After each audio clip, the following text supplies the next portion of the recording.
Falava ali pelo notebook, não sei o que é. Item 14, vamos falar agora sobre a árvore da vida. A árvore da vida é um símbolo de Cristo, né? Alguém sabe me dizer qual era a posição geográfica da árvore da vida? Alguém sabe como? Eu sei que tinha 4 caminhos e eu acredito que ela ficava no meio, não sei dizer exatamente. Então vamos abrir a nossa Bíblia aí, tá bom? Gênesis capítulo 2, versículo 9.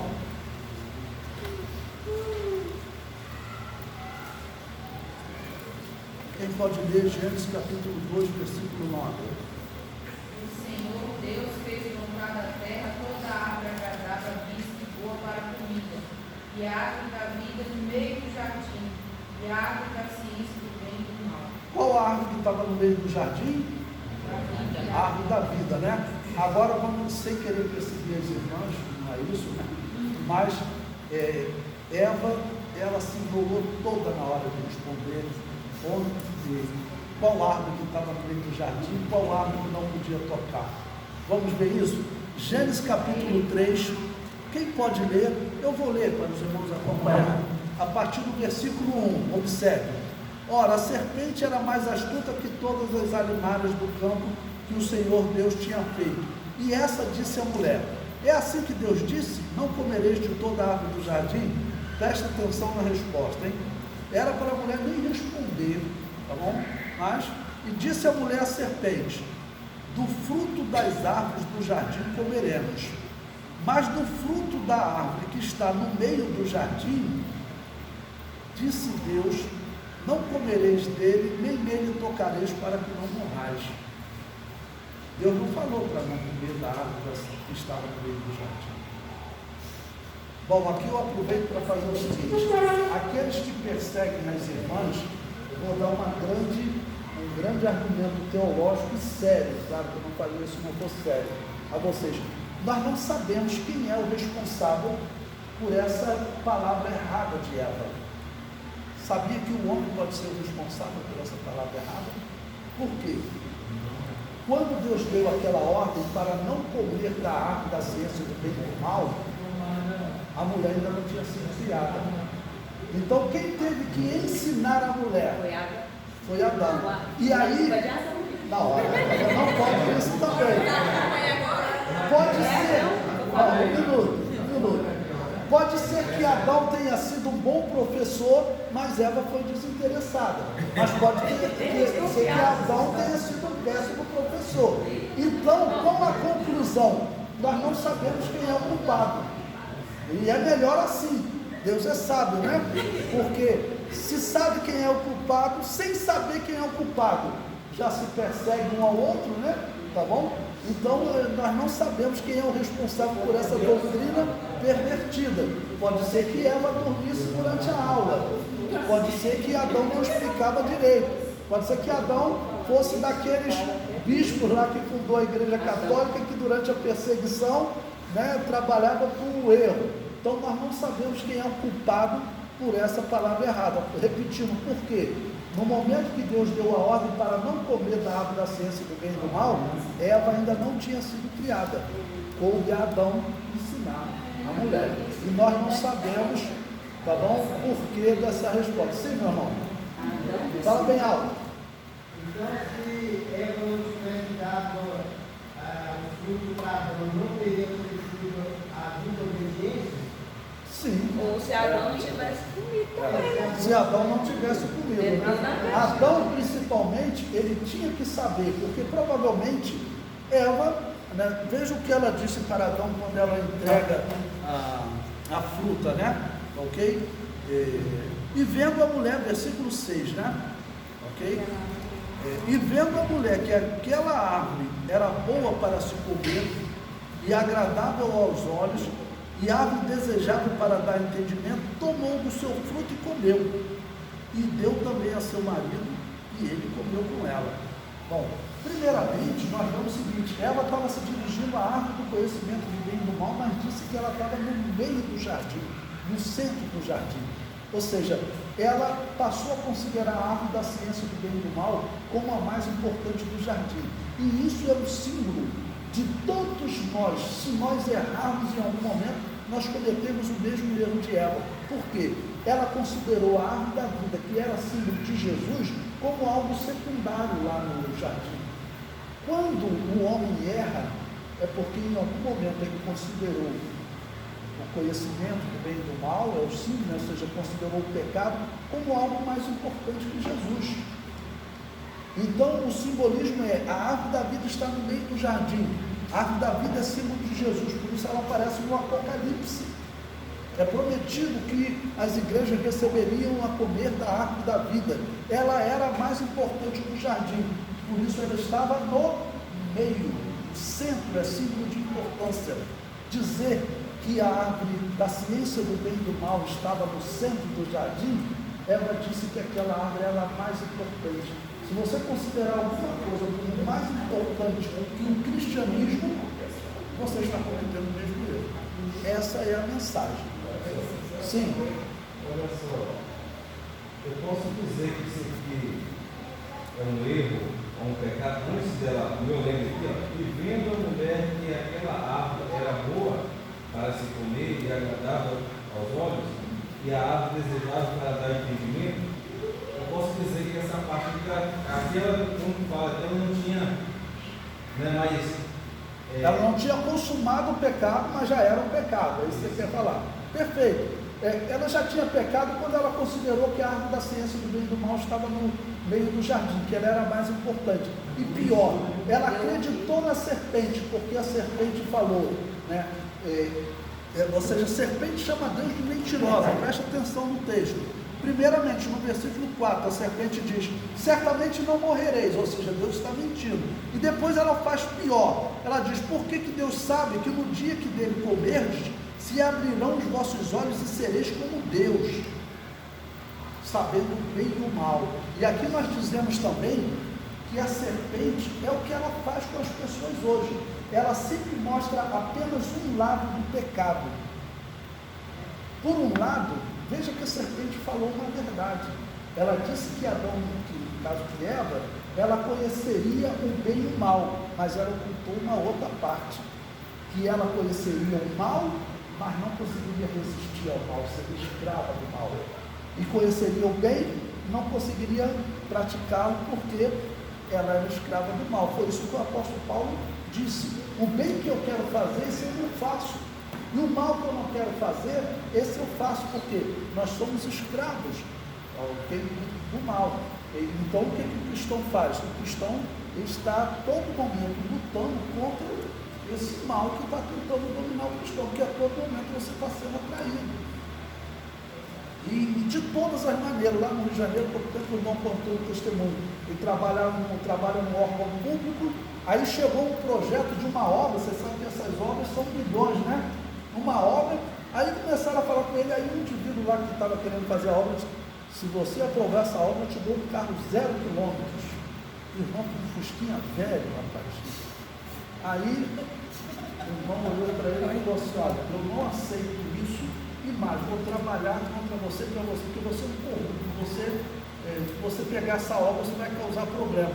Inexplicavelmente, o projeto da obra saiu da mão do irmão, passou para um outro rapaz que trabalhava na mesa ao lado. Dias depois, o irmão chegou com o fusquinha velho, o diabo ainda faz de propósito. Estacionou o fusquinha velho dele, e aí parou aquele indivíduo que tinha assumido o projeto com o carro 0 quilômetros. Se você não tomar cuidado, o diabo vai ficar na cabeça desse irmão: se você tivesse feito isso, não tinha nenhum problema, depois você até conseguia o perdão. O diabo vai perseguir ele o resto da vida. Eu sempre digo que o diabo dá com a mão, mas ele tira com 10. Então, tudo isso é a luta de Adão e Eva, né? Que ali, infelizmente, Adão tinha que também ter resistido. Então, a verdade é, infelizmente, o homem e a mulher foram fracos. Existe um texto que as pessoas pervertem da Bíblia. Você já ouviu alguém pregar dizendo que a mulher é um vaso fraco? Vocês sabiam que isso não está na Bíblia? Na Bíblia está escrito que ela é um vaso mais fraco. Ou seja, somos todos fracos. Então, o homem deve... porque a mulher é um vaso fraco. Mas o homem também é um vaso fraco. Então, aquele exemplo deles é o que a igreja trabalha hoje para desfazer. E nós acreditamos, irmãos. Na segunda-feira eu vou dar uma palestra para vocês aqui sobre a manifestação do anticristo, as coisas que têm acontecido no mundo que favorecem a manifestação do anticristo. Vocês verão como é significativo. Ok? Bom, falei também sobre a árvore da ciência do bem e do mal, que é o item 15. Ok? O item 16. Uma vez que a serpente tinha árvore, era de aparência formosa. Nós não sabemos se ela tinha asa. A única coisa que a Bíblia diz é que ela passou a rastejar depois desse caso, né? Mas observe o seguinte: provavelmente a serpente foi possuída por Satanás. Nós não sabemos se o decreto de Deus foi simbolicamente sobre Satanás, tá bom? Ou se foi sobre a serpente também para ilustrar a situação. Mas a serpente, o animal, ele foi ali uma vítima. Nós não sabemos se ele tinha asa, se a serpente tinha asa, mas pelo que a Bíblia diz, ela não rastejaria como ela faz hoje, né? Ok? Como? Poderia ter patas, né? Poderia ter patas. Tem vários animais que parecem serpentes que não tem patas. Poderia ter patas. A gente pode afirmar ou falar que possivelmente essa serpente seria uma figura transformada no próprio Satanás? O próprio Satanás, ele forma de serpente, pode afirmar isso? Então, ele até pode criar essa ilusão, né? Mas ele também pode ter usado o animal, tudo indica que ele usou o animal. Pode se transformar em anjo de luz, né? Poderia também, mas do jeito que a Bíblia descreve, que a serpente ela era um animal conhecido e ela, como diz, uma das animárias do campo. Então, o que parece estar falando do animal literal, entendeu? Satanás não fez uma mudança que não parecia um anjo de luz ou um animal. Provável que tinha realmente esse animal, a serpente, e a Bíblia está falando de alguma maneira que Satanás teria usado ela, né? Certo? Sim. Fala bem alto. Eva errou em dizer que a árvore da ciência do bem e do mal era a que estava no meio do jardim, que era a árvore da vida que estava no meio. E tem alguma evidência em qual posição do jardim a árvore da ciência do bem e do mal estava? Não. Não, né? A Bíblia só fala da árvore da vida. Era a árvore importante do jardim, né? As outras árvores eram comuns. Fala de muitas árvores e também da árvore da ciência do bem e do mal. Ok? Bom, página 35, eu falo aí do tempo de duração deste período. No caso é o seguinte: quanto tempo Adão e Eva viveram sem pecar no jardim do Éden? Essa é a questão. Aqui, o que eu respondo para vocês? Vocês vão ler depois com calma. Eu peço a vocês que vocês leiam esses livros, se dediquem, ok? Tem alunos, eu trabalho com ensino religioso desde o ano de 1987 e saem alunos e alunos do seminário, né? Tem alunos que se dedicam, eles leem o livro, participam das aulas e depois fazem revisão, se dedicam, você sai, você vê, né, que a pessoa realmente se formou, está bem formada.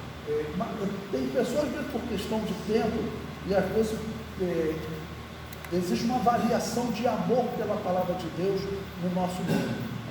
O amor do cristão tem que ser muito grande pela Bíblia. Então se dedique para você ler, ok? O que eu explico nesse ponto? O tempo de duração deste período que Adão e Eva ficaram sem pecar. A Bíblia não responde. Tem sempre questões que a Bíblia não responde, né? As coisas reveladas são para nós cumprirmos toda a lei. Mas tem coisas não reveladas? Sim. Essas estão com o Senhor nosso Deus. Tá bom? Então, qual a primeira vez que a Bíblia vai dizer a idade de Adão? 130 anos, quando ele gera 7. Gênesis capítulo 5. Ok? Com 130 anos ele gerou 7. Quanto tempo Adão e Eva viveram no jardim sem pecar? E depois também, quanto tempo se passou desde que eles pecaram até que nasceu Caim e Abel? E depois Caim matou Abel e depois nasceram Sete. Nós não temos como saber, mas vamos colocar uma suposição. Vamos dizer que eles tenham vivido 50 anos no jardim do Éden, sem pecado, ok? E depois eles pecaram, foram expulsos do jardim do Éden. Vamos dizer que aí, logo depois, nascem Caim e Abel. E eles se tornaram adultos. Olha, se foi 50 anos, né, Sete vai ser gerado 80 anos depois. Sete é gerado quando Adão tem 130 anos. Nesse período ocorreram muitas coisas, principalmente Adão e Eva tiveram muitos filhos e filhas, para explicar a questão da esposa de Caim, ok?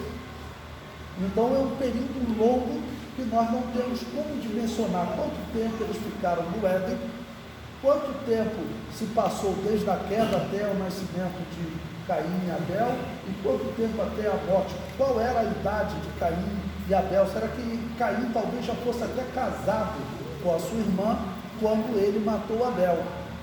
Ok? Então, botei esse texto aí para vocês saberem que nós não temos como dimensionar o tempo.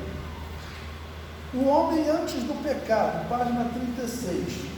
As três manifestações de Deus já visavam a queda e redenção do homem, pois Deus, na sua onisciência, já sabia de tal queda, tanto que no sentido simbólico, o cordeiro que provê redenção foi morto desde a fundação do mundo. Então Deus sabia que o homem teria três fases distintas e logo precisaria de Deus agindo de forma a suprir a sua necessidade. Quais são essas fases? O homem consciente do pecado, consciente do pecado e redimido do pecado, tá bom? Que é a fase que nós estamos hoje. Pois bem, na página 37, o que eu vou fazer agora? Vocês vão responder esse exercício de revisão. E amanhã eu corrijo com vocês. Tá bom? Então, tarefa, caramba, pastor, essa hora, para casa, o que vocês fazem entre meia-noite e 6 horas da manhã? Eu durmo, isso é horário perdido. Né? Mas tentem responder. Quem não conseguir responder, por questão de trabalho, né? Amanhã é sábado, mas se não conseguir, eu corrijo na sala, porque dessas 7 perguntas que vocês têm aqui, eu vou escolher algumas e elas vão cair na prova. Tá ok? Alguma pergunta, alguma dúvida? Tranquilo até agora. Tranquilo até agora. Pode perguntar.